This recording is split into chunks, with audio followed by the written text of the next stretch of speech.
ایک ماں کا بچہ آئی سی یو میں ہو، اس ماں کی دعا کی شدت کیا ہوگی؟ میری والدہ جو ہے وہ زندگی کے آخری مراحل میں ان کو لیور کینسر ہو گیا تھا، تو میں ہاسپٹل کے اندر وہ آئی سی یو کے اندر تھی۔ 22 دن جو ہے وہ اس تکلیف میں رہی، اور 22 دن میں دروازے پہ بیٹھا رہا تھا، آئی سی یو کے دروازے پہ، کہ میری ماں جو ہے وہ اندر، اور میں کچھ کر لوں۔ سر میرا سوال یہ ہے کہ دعا میں کتنی شدت ہونی چاہیے کہ آپ کی دعا کی قبولیت جیسے ہوتی ہے انسان کو کہ ہماری دعا بس قبول ہو جائے، لیکن اس کی شدت کتنی ہونی چاہیے کہ بس دعا کی شدت بیان کر دیں کہ کیا ہونی چاہیے؟ آپ نے ایک مشاہدہ کیا ہوگا کہ ایک مرغی اپنے چوزے کو بچانے کے لیے بلی اور کتے سے لڑ رہی ہے، اور اس شدت کے ساتھ لڑ رہی ہے کہ بلی اور کتا بھاگ جاتا ہے۔ اس مرغی کے اندر اتنی جان کہاں سے آ گئی کہ اس نے کتے سے لڑ رہی ہے، بلی سے خونخوار لڑ رہی ہے، اور وہ چوزا بچا گئی، اور ایسے اچھل کے اس کے اوپر حملے کر رہی ہے کہ وہ بھاگ گئے۔ وہ شدت سب نے دیکھی ہوگی، مشاہدہ کیا ہوگا، ویڈیوز میں دیکھا ہوگا۔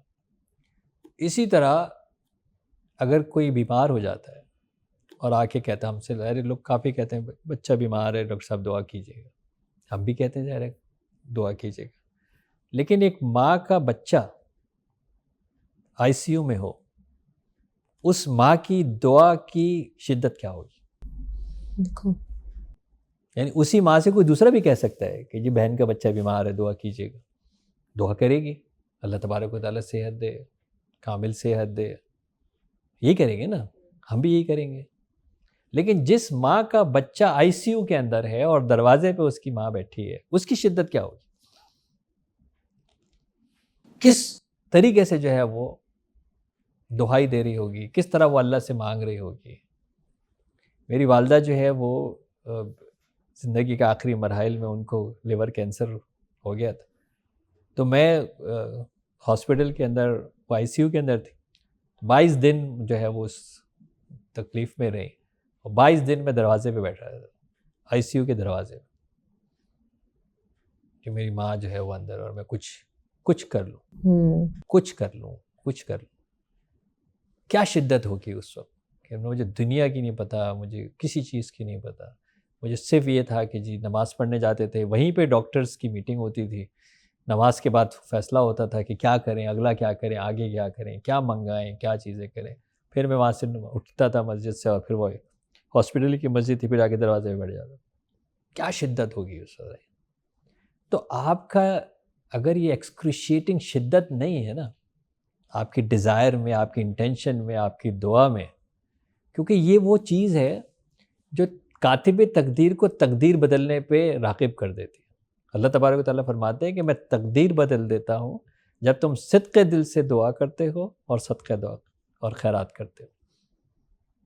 تو اس کا مطلب یہ ہے کہ یہ اتنی پاورفل چیز ہے کہ اللہ تبارک و تعالیٰ نے اگر تقدیر کے اندر یہ فیصلہ لکھا ہے، یہ بلاؤں کو ٹال دیتا ہے، یہ موت کو ٹال دیتا ہے، کیونکہ اس کے لیے کیا ناممکن ہے کہ اس نے یہ لکھا ہے کہ یہ وقت ہے، اس وقت کے اوپر اس کی جو ہے وہ وفات ہے، اور ادھر ایک ماں جو ہے وہ دہائی پہ لگی ہوئی ہے، اور وہ پگھل کے اس کو ایکسٹینڈ کر دیتا ہے، کیونکہ اس کے لیے ممکن وہ مالک ہے، کیسے ہوگا مالک کیسے ہوگا، ان اللہ علی کل شیء قدیر، تو قدرت رکھتا ہے نا تقدیر کے اوپر، تو وہ ریرائٹ بھی کر سکتا ہے۔ اس کا پاور ٹول کیا ہے؟ دعا۔ تو وہ دعا جو کاتب تقدیر کو تقدیر بدلنے کے اوپر راغب کر دے، وہ شدت ہونی چاہیے۔ ہماری دعائیں ٹوٹی پھوٹی، مل گئی نہیں ملی، چل گئی، پڑھ رہے ہیں نا بس، زبان سے ادا ہو رہی، اندر نہیں ہے۔ تو وہ پھر ظاہر دعا کے بہت سارے اہم نکات ہیں، جائز ہونی چاہیے، حلال ہونی چاہیے، شکرانے کے ساتھ ہونی چاہیے۔ ایسا ہی ہے نا کہ جو چیز آپ کو نہیں ہونی چاہیے وہ کیوں ملے آپ کو بھائی؟ کسی کے ظلم کر کے آپ کو مل جائے، اور پھر کہتے ہیں دعا قبول نہیں ہو رہی. بھائی تمہارا حق نہیں ہے، مانگ کیوں رہے ہو؟ تو وہ بھی تو کوئی ناانصاف کرنے والا خدا تو نہیں ہے. تو اسی طرح پھر اس کے کچھ مقامات ہیں، اس کے کچھ آداب ہیں، بہت ساری دعاؤں کی کتاب ہے ہماری بحر شفا، اس کے اندر یہ ساری چیزیں جو ہے وہ لکھی ہوئی ہیں کہ اخلاص اتنا ہی ہونی چاہیے کہ کاتب تقدیر راغب ہو جائے تقدیر بدلنے کے لیے، اتنی مطلب شدت ہونی چاہیے اس کے اندر.